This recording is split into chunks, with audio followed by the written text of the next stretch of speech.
U.S. President Donald Trump has claimed credit for the pressure being placed on Qatar by Gulf neighbors who accuse it of supporting terrorism in the region. He said his recent visit to Saudi Arabia was already paying off and the development might mark the beginning of the end to the horror of terrorism.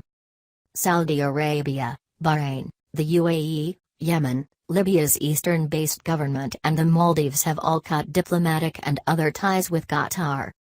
Qatar strongly denies the allegations. Mr. Trump's recent speech in the capital Riyadh, in which he blamed Iran for instability in the Middle East and urged Muslim countries to take the lead in combating radicalisation, is seen as likely to have emboldened Gulf allies to act against Qatar. During my recent trip to the Middle East, I stated that there can no longer be funding of radical ideology. Leaders pointed to Qatar. Look, Mr. Trump tweeted on Tuesday. He later tweeted, "So good to see the Saudi Arabia visit with the king and 50 countries already paying off. They said they would take a hard line on funding extremism, and all reference was pointing to Qatar. Perhaps this will be the beginning of the end to the horror of terrorism." The Qatar diplomatic crisis explained. Why this row has erupted. I'm flying through the Gulf, how will this affect me?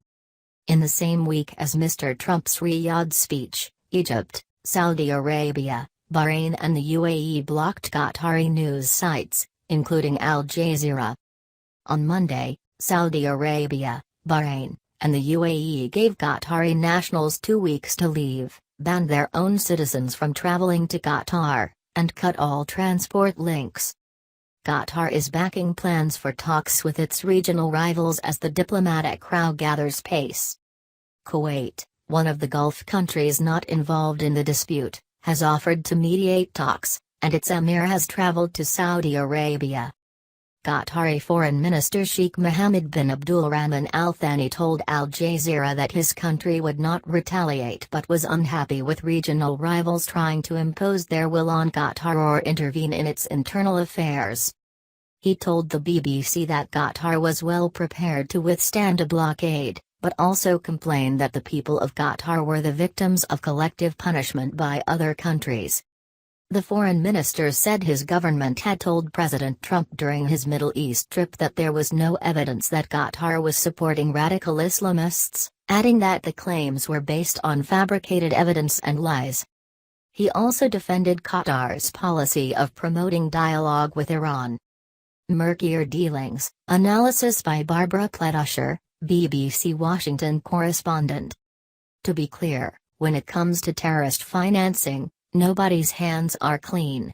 The Qataris, Saudis and Kuwaitis have all funded extremists in the Syria conflict. All have pulled back from that under U.S. pressure.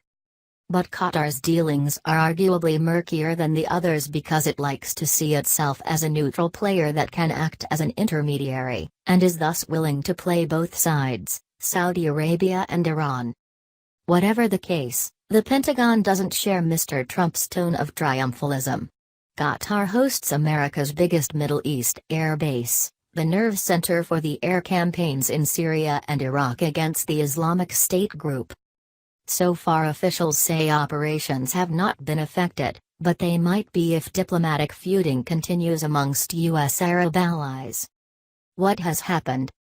The states that join Monday's move against Qatar, a tiny but gas-rich peninsula, include some of the biggest powers in the Arab world.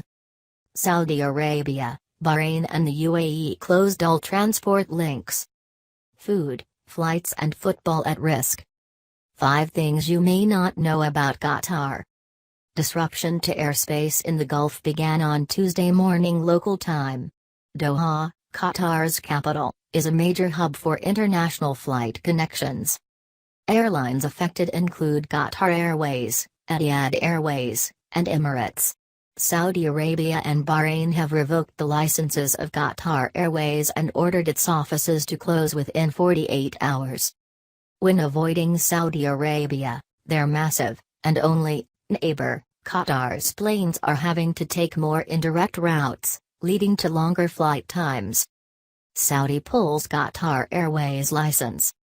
In a country reliant on imported food, residents have started to stockpile. How the economy may be hit. Andrew Walker, BBC News. A substantial amount of Qatar's food is transported across the border from Saudi Arabia, which is being closed. That is also an important route for construction materials, needed for the energy industry and for the preparations for the 2022 Football World Cup. Qatar's exports are dominated by oil and gas. They are mostly seaborne, so should not be immediately hit, but the general economic disruption could have an impact if the dispute drags on.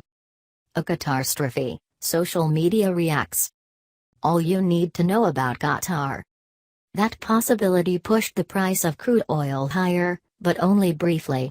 Qatar is a member of the exporters group OPEC, and the dispute could yet undermine the organization's efforts to raise prices by restricting production. Why has this happened? While the severing of ties was sudden, it has not come out of the blue, as tensions have been building for years, and particularly in recent weeks.